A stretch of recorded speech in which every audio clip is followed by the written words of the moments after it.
What's going on, everybody? My name is Chris. Welcome to Bourbinsane. Today we're going to be reviewing Stagg Jr.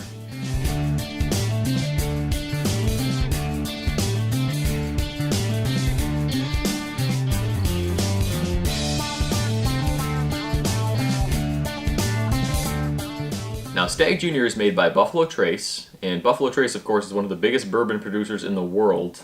Now, Buffalo Trace makes several different types of products. They make their Buffalo Trace bourbon, which is their standard bourbon. They make Eagle Rare, Colonel E.H. Taylor. Then they make things a little higher end as well, like your Weller, Pappy Van Winkle's, and then, of course, they have their Buffalo Trace Antique Collection, which actually includes the parent product of this bourbon here. So this is Stagg Jr., and the parent product is actually called George T. Stagg, which is aged about twice as long as what the Stagg Jr. is. If you guys are ever in Kentucky and get a chance to visit Buffalo Trace Distillery, head on over there. They put on a great tour for you guys, and we learned a lot when we were down there. Stagg Jr. is actually a limited release from Buffalo Trace. They only put it out a couple times a year, and it is quite difficult to find. So this specific Stagg Jr. that I have is Batch 9, which is 131.9% alcohol. So it's probably going to burn a little bit. We'll see. Alright, let's go on to the color here. So again, this bourbon is quite dark. Now, being almost 132 proof, I would expect it to be quite dark. And I would describe this as a dark caramel color. Similar to the Knob Creek Single Barrel Reserve we did, which was 127 proof. So that's actually lower than what this was. But it's got the same color almost. Very dark, very caramely. Just looking at the legs on the bourbon here, you can see a little bit running down the sides here, meaning it's probably a higher proof bourbon again. Alright, so let's go on to the nose in this one. Oh, immediately you can feel the burn in the nostrils with this one. You have to definitely open your mouth when you smell this bourbon. So when you do smell your bourbon, it's good if you can keep your mouth open, especially when you're nosing higher proof bourbons. Because if you keep your mouth closed and you take a whiff, you're just going to get all sting in your nostrils, and you don't want to do that. So keep your mouth open just a little bit, and go ahead and just wave it across your nose while you're inhaling slightly through your nose. But on this nose, you can definitely pick up the oak. You can get a rich fruit flavor in this as well on the nose. And I'm also picking up some chocolate notes on this as well. Being the higher proof bourbon, aged a little bit longer, you can pick up those wood notes more. And the wood notes to me usually include things like your chocolate, sometimes tobacco or leather, and of course the oak flavors. It's got a great nose though. Alright, let's move on to the taste here, guys. Cheers.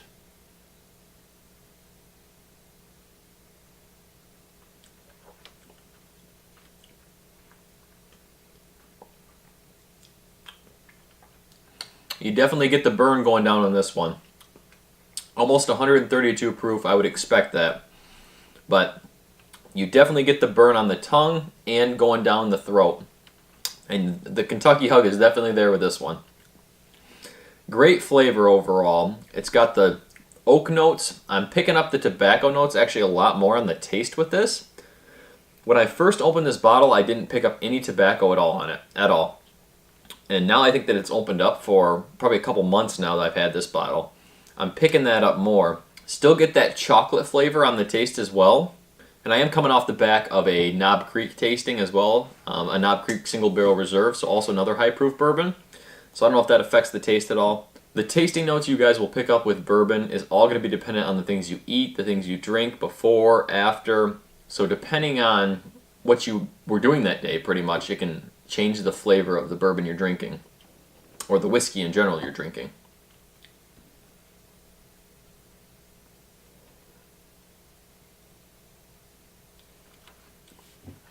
After the second sip, the burn on the tongue is gone. I think my tongue has now gotten used to that high proof bourbon, but I did still feel it in the nostrils. So again, at 132 proof, you're going to feel it pretty much on every sip, unless you add some water to it, which we're going to do in a little bit here. But it's a very full, rich flavor. Lingers on your tongue. It's got a long finish, which is fantastic. For 8 to 9 years old, it's not overly oaked. I'm not a big fan of overly aged, overly oaked bourbons. And this is kind of just the right amount. They say the sweet spot with bourbon is between 8 and 12 years. And obviously that falls right in this range.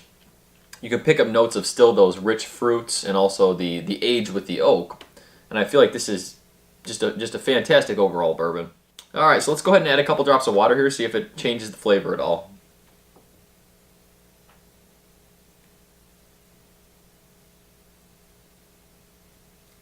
So that was 6 drops of water. Just give it a swish here to mingle it a little bit.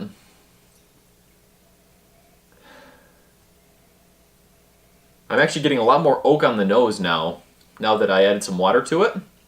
Probably brought it down to around 100 proof, I would say. A lot more oak on the nose.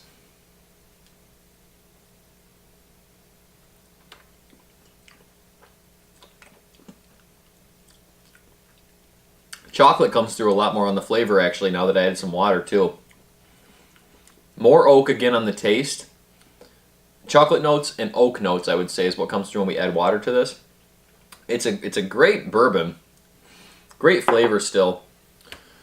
It's a lot smoother once we add that water, which would make sense. We're lowering the proof of the bourbon.